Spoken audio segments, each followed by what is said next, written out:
నమస్కారం అండి. నా పేరు doctor Kavitha, fertility specialist, Shreshta fertility centre, Neredmet cross road, ECL.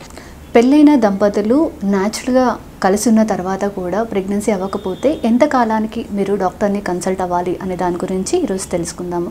యూజువల్గా పెళ్ళైన తర్వాత 80 నుంచి 80% వరకు కపుల్స్కి 1 to 2 ఇయర్స్లో, అంటే సంవత్సరం నుంచి 2 సంవత్సరాల వరకు ప్రెగ్నెన్సీ అనేది ఛాన్సెస్ ఎక్కువగా ఉంటాయి. ఓన్లీ 10 to 15% వరకే దంపతులు ఈ ప్రెగ్నెన్సీ రాకపోవడం అనేది సమస్యగా మారుతుంది. నార్మల్గా మ్యారేజ్ అయిన తర్వాత దంపతులు 1 ఇయర్ వరకు అన్ప్రొడక్టెడ్ ఇంటర్కోర్స్, అంటే మీరు ఎటువంటి కాంట్రసెప్షన్ లైక్ కండమ్స్ కానీ ఓసీ పిల్స్ కానీ ఇలాంటివి ఏమీ యూజ్ చేయకుండా 1 ఇయర్ వరకు రిలేషన్లో ఉన్న తర్వాత కూడా మీకు ప్రెగ్నెన్సీ అవ్వకపోతే డాక్టర్ని కన్సల్ట్ అవ్వాల్సి ఉంటుంది. కానీ ఆడవారికి ఒకవేళ 35 సంవత్సరాలు పైబడిన వారైతే 6 నెలల వరకు మాత్రమే చూసి ఆ తర్వాత డాక్టర్ని కన్సల్ట్ అవ్వాలి. ఎందుకంటే ఆడవారిలో వయసు పెరిగే కొద్దీ అండాల సంఖ్య, క్వాలిటీ అనేది తగ్గిపోతుంది. సో మీరు ఎక్కువ టైం వేస్ట్ చేసుకోకుండా ఎర్లీగా డాక్టర్ని కన్సల్ట్ అవ్వడం అనేది మంచిది.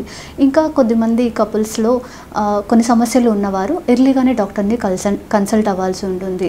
లైక్ ఏంటి అంటే ఆడవారికి ఒకవేళ మెన్స్ట్రువల్ ప్రాబ్లమ్స్, అంటే డేట్స్ అనేవి సరిగ్గా రాని వాళ్ళు, ఎక్కువ బ్లీడింగ్ అయినా, లేట్గా డేట్ అయిన వారు కానీ, అండ్ ముందే మైల్డ్ ఎండోమెట్రోసిస్, అంటే కడుపు నొప్పి ఎక్కువగా ఉండి కొంచెం బ్లీడింగ్ ప్రాబ్లమ్స్ ఉన్నవారు కానీ, గర్భసంచిలో గడ్డలు లాంటివి, అంటే ఫైబ్రాయిడ్స్ ఉంటారు కదా, గర్భసంచి గడ్డలు ఉన్నవారు కానీ, అండ్ మగవారిలో కణాల సంఖ్య తక్కువగా ఉన్నవారు కానీ, అండ్ రిలేషన్షిప్ ప్రాబ్లమ్స్, అంటే దంపతులకు కలయికలో ఏమైనా ఇబ్బంది ఉన్నా కూడా తొందరగా డాక్టర్ని కన్సల్ట్ అవ్వండి.